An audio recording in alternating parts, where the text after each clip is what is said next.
ನನ್ನ ದಡ್ಡತನ ಹೇಗಿತ್ತೆಂದರೆ ಸುಂದರ ಜೀವನದ ಮಹತ್ವವನ್ನು ನಾನು ಅರಿಯದವನಾಗಿದ್ದೆ.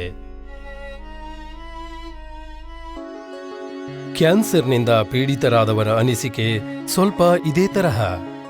ಮೊದಲು ಬೀಡಿ ಸೇದುವಾಗ ಹೀಗಾಗುತ್ತದೆ ಎಂದು ತಿಳಿದಿರಲಿಲ್ಲ. ನಾನು ಗುಣಮುಖನಾದರೆ ಒಳ್ಳೆಯದಾಗಿತ್ತು. ನನ್ನ ಕಾರಣದಿಂದ ನನ್ನ ಮಗ ಶಾಲೆ ಬಿಟ್ಟ. ಇಂಜಿನಿಯರ್ ಆಗಬೇಕಂತ ಆಸೆ ಇತ್ತು ಅವನಿಗೆ. ನನ್ನ ಚಿಕಿತ್ಸೆ ಶುರುವಾದ ಮೇಲೆ ಎಲ್ಲ ನಿಂತೋಯ್ತು. ಶಾಲೆನೂ ನಿಂತೋಯ್ತು. ಅವರಿಗೆ ಈ ರೋಗ ಬಾರದೇ ಇರ್ತಿದ್ರೆ ನನ್ನ ಮಗ ಎಷ್ಟೊತ್ತಿಗೆ ಇಂಜಿನಿಯರ್ ಆಗ್ತಿದ್ದ. ಅವನು ಇಂಜಿನಿಯರ್ ಆಗಿದ್ದಿದ್ರೆ ನಮ್ಮ ಬಡತನ ಮುಗಿದು ಹೋಗ್ತಿತ್ತು. ನಾವು ಎಷ್ಟು ದಿನ ಅಂತ ಕೆಲಸ ಮಾಡಬಹುದು?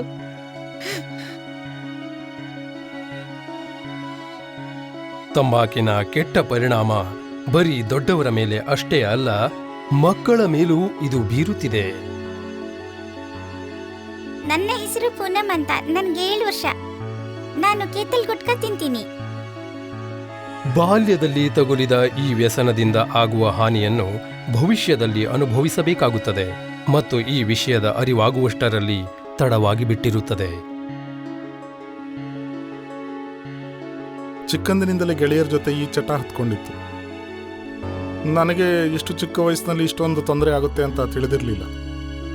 ನಾನು ಯಾವತ್ತೂ ಇದ್ರ ಬಗ್ಗೆ ಯೋಚನೆ ಮಾಡಿರಲಿಲ್ಲ. ತಂಬಾಕು ಅಗಿಯೋದ್ರಿಂದ ಕ್ಯಾನ್ಸರ್ ತುಂಬಾ ಚಿಕ್ಕ ವಯಸ್ಸಿನಲ್ಲೇ ಆಗ್ಬೋದು. ಈ ಯುವತಿಗೆ ತಂಬಾಕು ಅಗಿಯೋದಕ್ಕೆ ಶುರು ಮಾಡಿ 1 ವರ್ಷದಲ್ಲೇ ಬಾಯಿ ಕ್ಯಾನ್ಸರ್ ಆಗಿದೆ.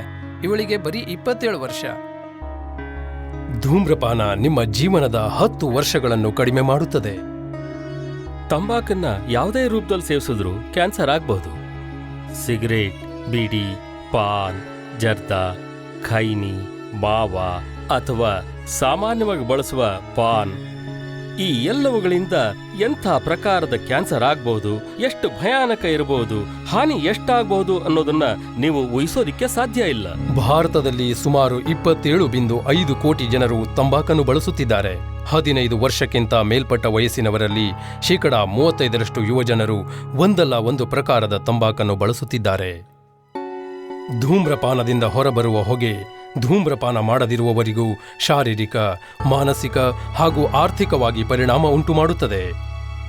ತಂಬಾಕಿನ ಕಾರಣ ಮಕ್ಕಳಿರಲಿ ವಯಸ್ಕರಿರಲಿ ಅನೇಕ ರೀತಿಯ ರೋಗಗಳಿಗೆ ಅವರು ಬಲಿಯಾಗಬಹುದು. ಅವುಗಳಲ್ಲಿ ತಕ್ಷಣ ಮೃತ್ಯು, ನ್ಯೂಮೋನಿಯಾ, ಅಸ್ತಮಾ, ಹೃದಯ ಹಾಗೂ ಶ್ವಾಸಕೋಶಗಳ ರೋಗಗಳೂ ಸೇರಿವೆ.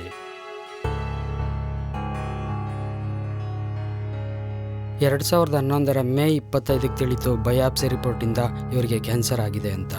ಯಾರಾದರೂ ತಂಬಾಕು ಸೇವಿಸೋದು ಕಂಡಾಗ ನನಗೆ ತುಂಬ ಬೇಸರ ಆಗುತ್ತೆ. ನಾನು ಅವರನ್ನು ತಡೆಯೋದಕ್ಕೆ ಹೋದಾಗ ಅವರು ನನ್ನ ಗೇಲಿ ಮಾಡ್ತಾರೆ, ಮತ್ತೆ ಹೇಳ್ತಾರೆ ಇದರಿಂದ ಏನೂ ಆಗೋದಿಲ್ಲ ಅಂತ. ಪ್ರತಿ ವರ್ಷ ತಂಬಾಕಿನ ಕಾರಣ 10 ಲಕ್ಷಕ್ಕಿಂತ ಹೆಚ್ಚು ಜನರು ಸಾವನ್ನಪ್ಪುತ್ತಾರೆ. ಇವಳು ಏನ್ ಮಾಡ್ತಿದ್ಲು ಅಂದ್ರೆ ತಂಬಾಕು ತುಂಬಿದ ಮೊಸರಿ ಬಳಸ್ತಾ ಇದ್ಲು.